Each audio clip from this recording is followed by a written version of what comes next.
अच्छा भाई 19 हम कर रहे थे, ठीक है। और 19 का, 15 हाँ 15 क्या है? श्योर। मुझे ऐसा याद पड़ा 19 पे नहीं कौन, 15। 15 क्या था, अच्छा। इसके बाद हमारे पास है, पता नहीं क्यों मेरे ये 19 पे रुका हुआ, अच्छा एनीवे चलो। The owner of a trading business prepared a draft financial statement for the year ended 31st December. It was then discovered that the following transactions occurring during the year had not been recorded. Which transaction, मैं सिर्फ final requirement पढ़ रहा हूँ। Which transactions will affect both the gross profit and gross profit for the year and the total value of a net assets on the statement of financial, यानी assets और gross profit पे किन चीजों का असर पड़ेगा। अच्छा, a check of 500 had been received for commission earned, इसका इफेक्ट पड़ेगा, जाहिर सी बात है प्रॉफिट पे, लेकिन इसका ग्रॉस प्रॉफिट पे नहीं पड़ेगा, नेट एसेट्स पे पड़ेगा। ठीक है, तो ये नहीं इसको कर सकते कि इसका ग्रॉस प्रॉफिट पे कोई इम्पैक्ट नहीं है। ग्रॉस प्रॉफिट पे उन चीज़ों का इम्पैक्ट पड़ेगा जो ट्रेडिंग का पार्ट होता है। Cash amounting to 29 entities was received for the sale of goods which had cost 3000, इनका असर पड़ेगा क्योंकि कैश भी इवॉल्व है और सेल्स भी इन्वॉल्व है।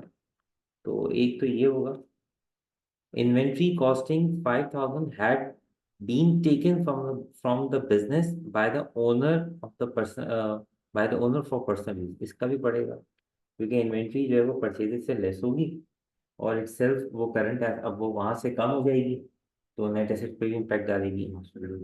Non current asset with a carrying value of 6500 had been sold for, इसका इसलिए नहीं पड़ेगा क्योंकि ग्रॉस प्रॉफिट का कोई ताल्लुक नहीं है, तो 2 और 3, सी विल बी द आंसर। तो बस इसमें लिखा हुआ नेट एसेट और नेट एसेट की value. Which transaction will effect both, both को हाईलाइट किया हुआ है, ठीक है।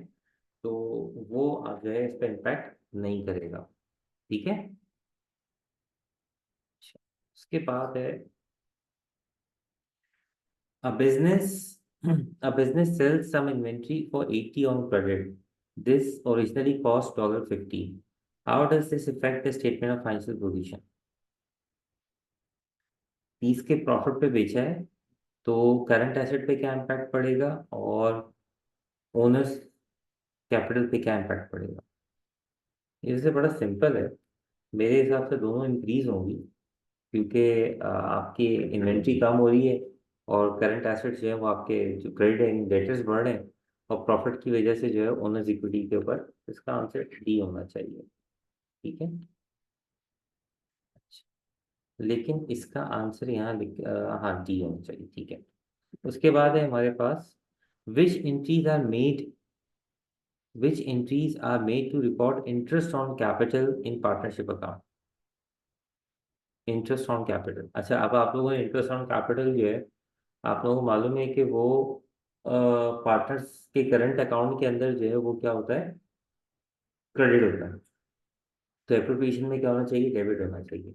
अब डबल एंट्रीज के हिसाब से तो पढ़ा नहीं है, ठीक है, लेकिन ये वैसी बात है, मैंने आपको हमेशा बताया कि जितनी भी डबल एंट्रीज होती हैं, जितनी भी ट्रांजेक्शन होती हैं, वो डबल एंट्री के थ्रू ही होती हैं। तो अगर करंट अकाउंट क्रेडिट होंगे तो एप्रोप्रिएशन अकाउंट जो होगा वो डेबिट होगा। कैपिटल अकाउंट से तो कोई वास्ता है नहीं, तो आंसर ये बी, ठीक है, B will be answer. Sir capital account से क्यों आता है? कैपिटल पार्टनरशिप अकाउंट है ना, इंटरेस्ट ऑन कैपिटल है ना ये। इंटरेस्ट ऑन कैपिटल है, लेकिन वो करंट अकाउंट में चार्ज होता है ना। जो कैपिटल अकाउंट होता है वो तो फिक्स्ड कैपिटल होता है, ठीक है, फ्लक्चुएटिंग कैपिटल नहीं है ये वाला बिजनेस जो है नॉर्मली।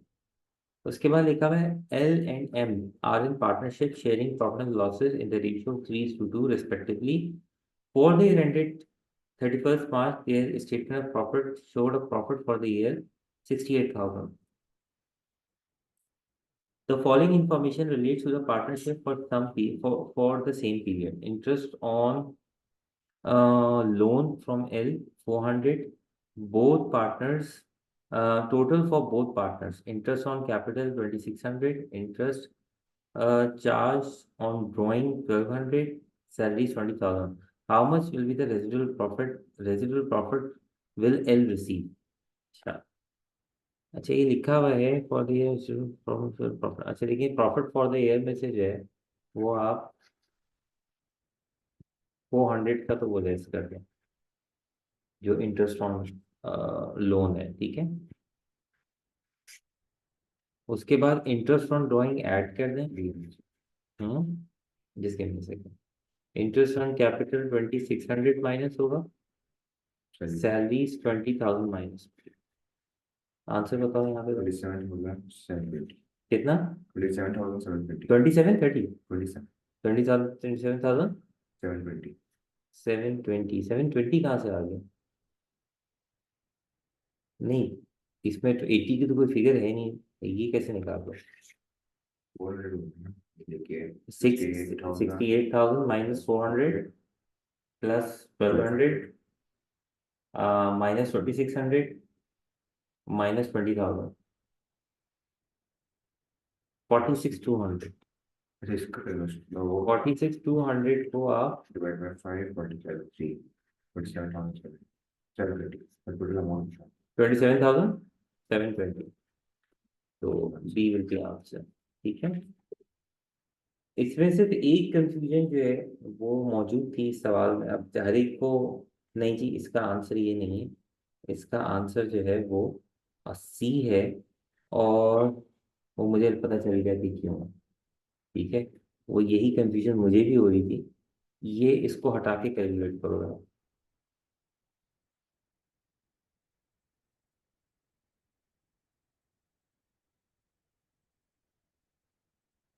बाकी सब रहेगा।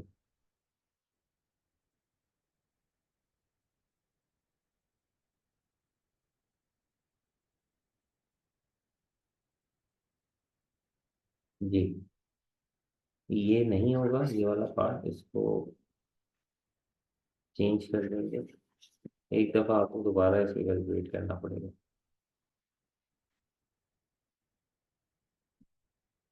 प्रॉफिट फॉर द ईयर,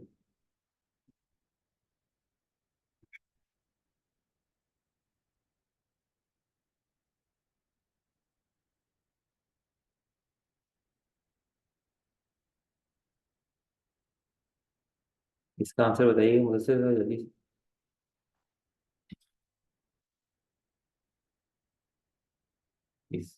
इस वर्किंग का 600। 46,600 मल्टीप्लाई बाय 3/4/5।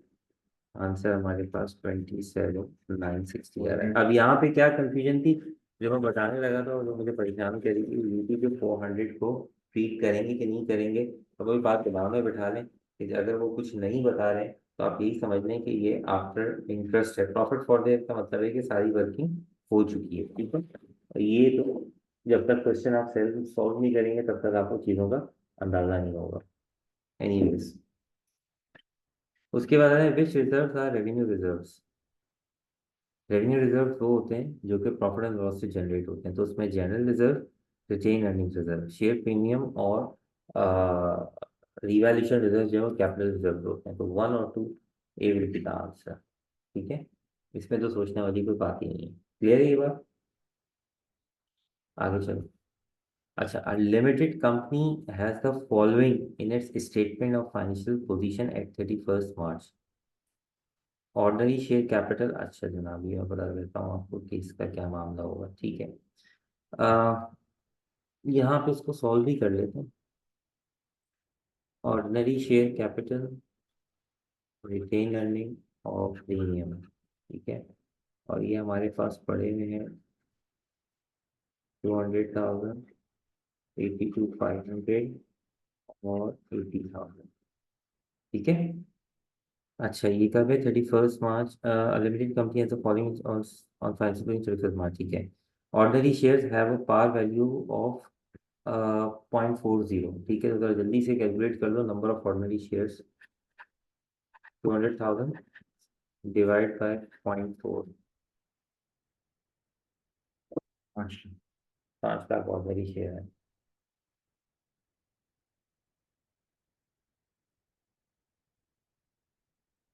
अच्छा, फिर भी कह रहे हैं a bonus issue is made on the basis of 3 shares for every 8 shares held at 31st March, ठीक है। The issue is made so that the reserves are kept in a more flexible form। चलना, यानी कि आप ये कर लें कि 5 लाख शेयर आया क्या answer, divide by 8 multiply by 3, बताइए क्या आ रहा है। 187,500 शेयर्स जो है वो आप इशू कर रहे हैं, और शेयर को मल्टीप्लाई कर दें आप 0.4 से, क्या आंसर आ रहा है।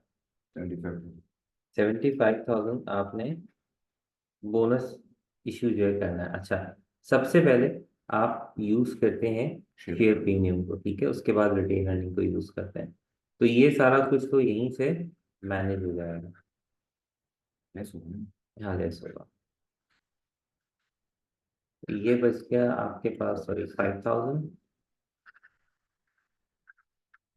रिटेन अर्निंग 82,500, और ये हो जाएगा 275,000।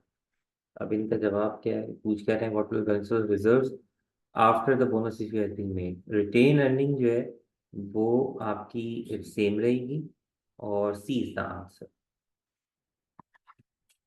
ठीक है। ये भी हो गया। 21 पे आ जाएगा। अच्छा, a company has calculated inventory, अरे यार एक मिनट रुकना।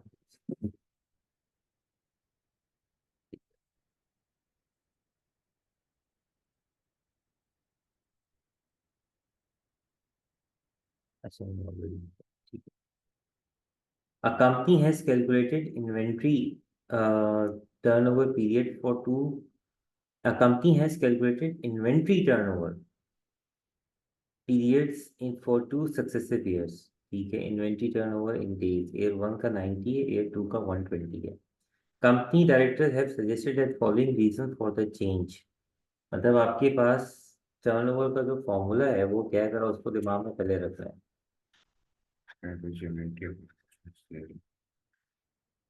Cost of sales into 365। अब आपका आंसर अगर अब जा रहा है सेकेंड ईयर में, तो उसकी दो ही रीजन हो सकती हैं।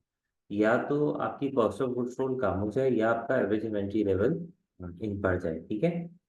तो कंपनी डायरेक्टर से, अच्छा, परचेज हैव डिक्रीज्ड, परचेजेस कम होगी तो एवरेज इन्वेंट्री जो है वो कम हो जाएगी, तो ये तो पॉसिबिलिटी नहीं है। परचेजेस हैव इंक्रीज, ये पॉसिबिलिटी हो सकती है। सेल्स हैव डिक्रीज, सेल्स का से कोई ताल्लुक नहीं है, सेल्स हैव इंक्रीज। अच्छा, सेल का तो सेल का सेल्स, सेल ज्यादा होगी तो आपकी परचेज हाँ, सेल्स अगर कम होगी तो इसका मतलब है कि आपकी इन्वेंट्री बची बची रहेगी, तो रहेगी। वो आपके पास इन्वेंट्री। ये आंसर है। जी बिल्कुल, सी ही आंसर है। The following information is available for the business at the end of the financial year, ठीक है। What was the trade receivable turnover. अच्छा, ट्रेड रिसीवेबल टर्नओवर का फॉर्मूला क्या है, oh, closing debtors over credit sales क्या account receivable, होगा? ठीक है। तो कॉस्ट अच्छा, में अब हमारे पास क्रेडिट परचेजेस हैं, क्रेडिट सेल्स है, हमारे पास टोटल परचेजेस हैं, टोटल सेल्स हैं, ट्रेड रिसीवेबल हैं, ट्रेड पेबल्स हैं, ठीक है। What was the trade receivable, तो वही इसको तो अब ये कर लेंगे ना, 16,000 divide by credit sales 220 into 365। 26.5 26.5 का मतलब है कि राउंड ऑफ में 27 डेज जो है, 20 दांत से, ठीक है। ये भी हो गया हमारे पास, आगे चलते हैं। 23, a business commenced trading on 1st January. A business commenced trading on 1st January. The purchases and the sales of inventory for January as follow. The business used the first in first out method for inventory valuation. What was the gross profit for the January? चलना, gross profit for the January, ठीक है, की working करनी पड़ेगी।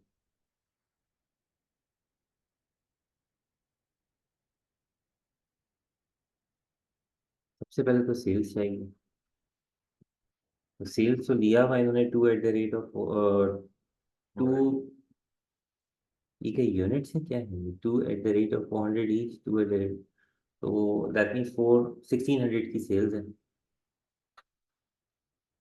ठीक है, 2 units पता चल रहे हैं। अच्छा, परचेजेस जो हैं वो 3, ओपनिंग कोई है नहीं, ठीक है। टोटल परचेजेस की कैलकुलेशन अगर हम करें तो ये हो जाएगी 600 और 750। टोटल परचेजेस हो गई हमारे पास कितनी, 1350 की।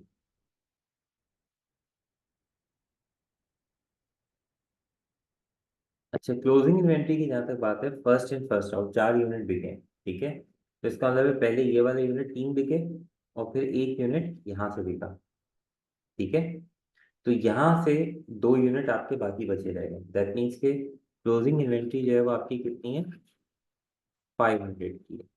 हम अज्यूम करेंगे कि ये वाले 2 यूनिट हमारे पास बचे हैं, ठीक है। तो 500 माइनस किया तो आंसर हमारे पास आ गया 850,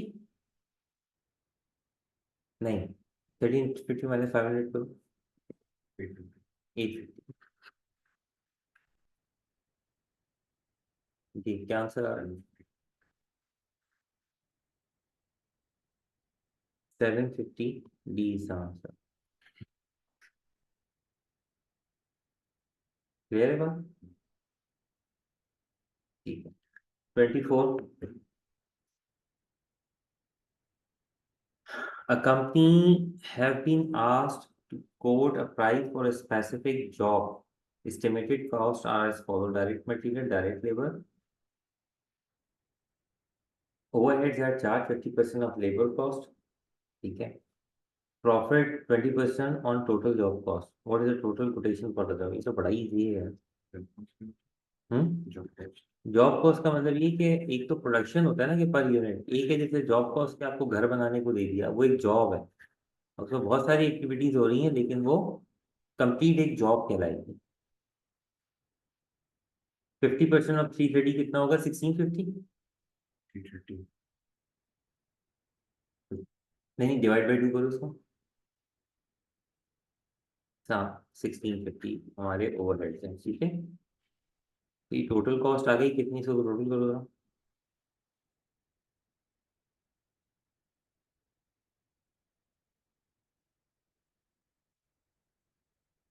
हम्म, 615, इसको मल्टीप्लाई कर दो 1.2 या फिर 120% से।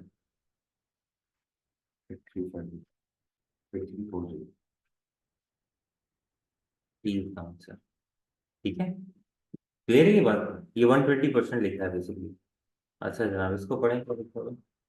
manufacturing building, A manufacturing business has a service department X and production department Y and Z, ठीक है। Department Z is a labor incentive. How is the overhead absorption rate set for Department C? चलो आपकी जरा read करना पड़ेगा, इतनी तमीज से नहीं होगा। सर्विस डिपार्टमेंट एक्स है, production department Y and Z है, ठीक है। फर्स्ट टास्क क्या होगा, absorption total overhead X Y Z, apportion, sorry apportion X Y Z, X Y Z, X Y ji.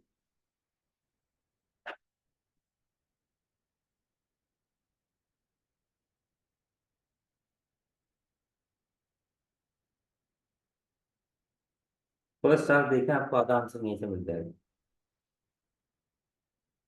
expression total where cost, overhead apportion में पहला step होता है overhead को अपोर्शन करना। और ये कह रहे हैं कि subtract x overhead from total overhead, यानी उसके ओवरहेड जो है बाकी ओवरहेड से हटा दो, ये तो नहीं करते हैं ना। पहले सब में क्या करते हैं, बांटते हैं। दादा आंसर और ए या बी में से एक होगा, ठीक है। पहला स्टेप ये, reapportion X overhead to X and Z, reapportion X overhead to Y and Z, sorry Y and Z लिखा हुआ है। तो ये दोनों स्टेप सही हैं। भाई जो एक्स का ओवरहेड है वो क्या होता है, रीअपोर्शन हो जाता है, तो बांट देंगे। इसका मतलब है स्टिल अभी हम ए और बी के उसके लास्ट पार्ट डिसाइड करेगा कि कैसे आपको जी का जो है वो मिलेगा। डिवाइड जी overhead by budgeted labour hours, divide overheads by actual labour hours, जी। ओवरहेड रेट कैलकुलेट कैसे करते हैं? Budgeted over how? बजटेड से बजटेड से करते हैं क्योंकि ये काम प्रोडक्शन से पहले होता है, और ऊपर भी वर्ड लिखा हुआ है, ऊपर नहीं लिखा हुआ बजटेड, लेकिन ये बजटेड पे कैलकुलेट होता है, तो आंसर आपका जो है वो ए होगा। बजटेड पे कैलकुलेट करते हैं, फिर एक्चुअल पे अप्लाई करते हैं, और फिर ओवरहेड अंडर ओवर और अंडर एब्जॉर्प्शन जो है कैलकुलेट करते हैं। जी, what would cause overhead to be under absorb? चलिए जी आप बताएं। Done. What would cause overhead to be under absorb? Under absorb का मतलब क्या है? कि एक्चुअल एक्चुअल ज्यादा हुए हैं और आपने रिकॉर्ड कम किए, क्या वजह हो सकती है?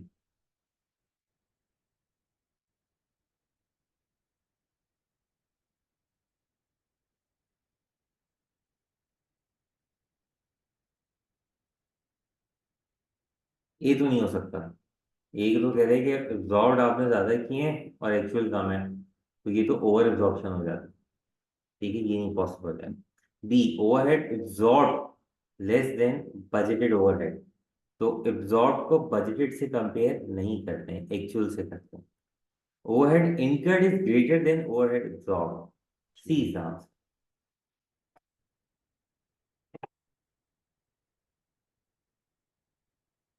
जी, 27th, a business produces two types of product P and Q for the month of January. Overheads are absorbed using direct labor hours. ठीक है?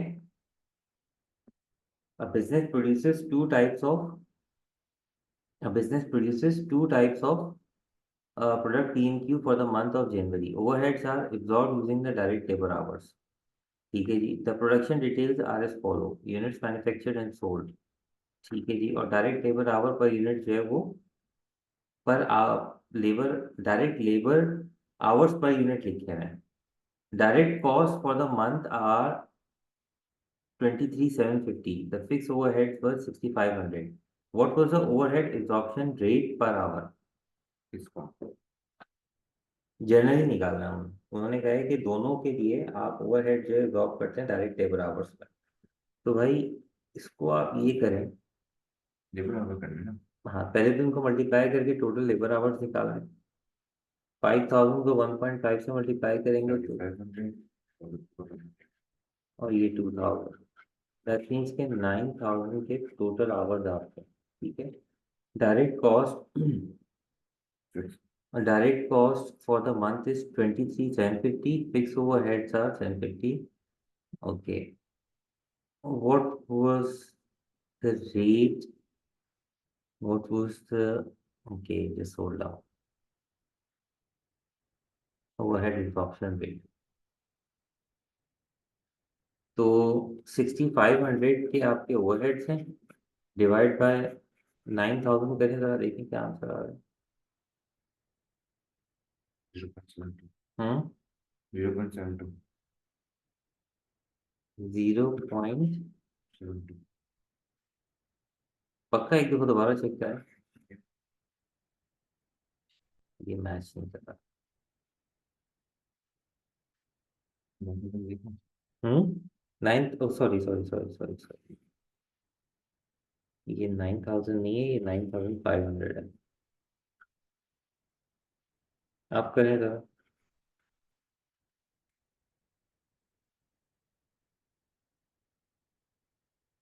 0.68 इज आंसर। या फिर वापस मैं दोबारा समझाता हूँ। देखो, ये तो डायरेक्ट कॉस्ट है ना, डायरेक्ट कॉस्ट का मतलब है लेबर और मटेरियल।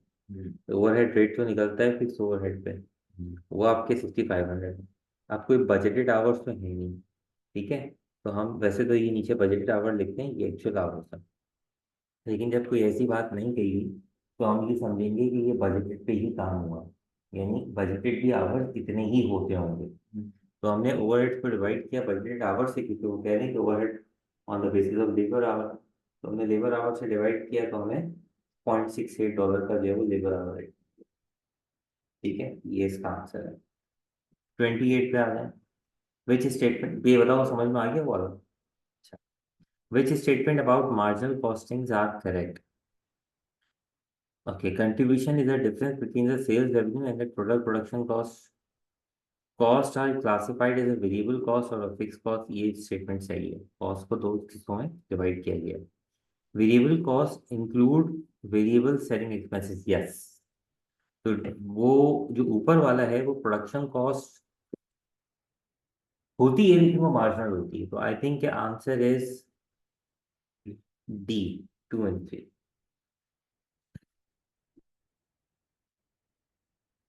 29 पे आ गए।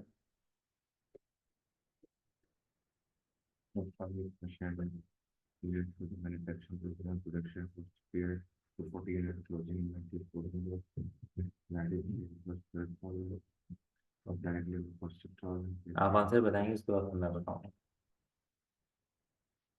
There was no inventory closing inventory schedule is not positive. More than minus.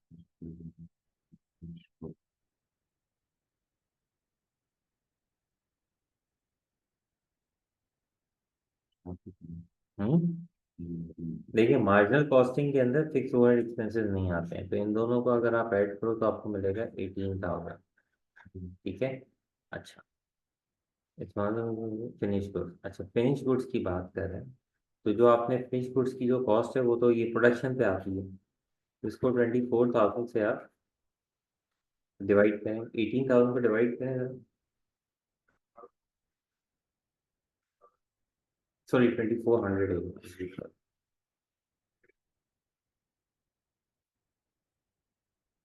ये भाई 18,000 डिवाइड कर, आपके पास मेरा समझ नहीं आपके लिए 20 18,000 डिवाइड बाई 2,400 करें। 18,000 लिखना था। 7.5। अब इसके अंदर ये बात, इसमें समझने वाली बात क्या है, क्वेश्चन को एक दफा दोबारा रीड कर लो। अब ये वाली चीज जो है ना, ये सिर्फ कंफ्यूज करने के लिए भी है। सवाल क्या है, closing inventory is valued using marginal costing. Marginal costing में फिक्स ओवरहेड नहीं आता। ठीक है। अब ये कॉस्ट 18,000 किसकी है, जो यूनिट प्रोड्यूस किए हैं, वो कह रहे हैं फिनिश गुड्स की वैल्यू बता, मतलब एक यूनिट की। अब आप अगर 400 पे भी कैलकुलेट करोगे तो उसके लिए भी आपको प्रोडक्शन कॉस्ट पे ही वैल्यू चाहिए। यानी अगर वो आपसे पूछते कि क्लोजिंग इन्वेंट्री की क्या वैल्यू है, तो आप इसी इक्वेशन को कुछ इस तरह कर देते। तो यहाँ पे आपके पास क्लोजिंग इन्वेंट्री की वैल्यू भी आ जाती है। ठीक है, मतलब इसको 400 से अगर आप मल्टीप्लाई कर देते हैं। बट एनीवेज आपका आंसर ए है।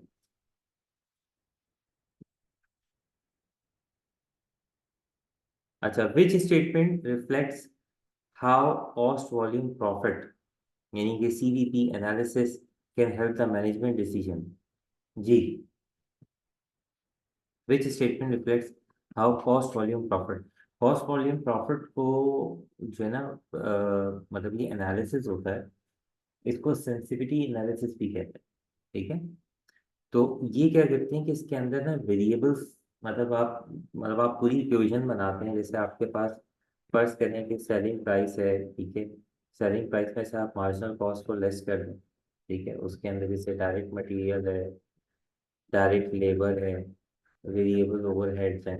ठीक है। और उसके बाद आप फिक्स ओवरहेड्स को माइनस कर, आपके पास टारगेट प्रॉफिट या जीरो प्रॉफिट। ठीक है, या टारगेट प्रॉफिट समझिए फर्ज करें। अब आप ये कर सकते हैं, इसमें ये होता है हमारे पास बेनिफिट के, जैसे फर्ज करें हम किसी भी वैल्यू को एक्स ले सकते हैं कि यार अगर हमें टारगेट प्रॉफिट इतना चाहिए तो हमारी लेबर मैक्सिमम क्या हो सकती है, क्या हम लेबर की कॉस्ट हम क्या बेयर कर सकते हैं। तो ये इसमें हम क्या कर सकते हैं, जीरो रख लिख के चीज़ों को फाइंड आउट कर सकते हैं। तो ये हमें कहाँ हेल्प करेगा, separate out fix and variable cost element नहीं, दोनों इसमें इंक्लूड होते हैं। ठीक है। Understanding changes in business environment, ये भी नहीं है।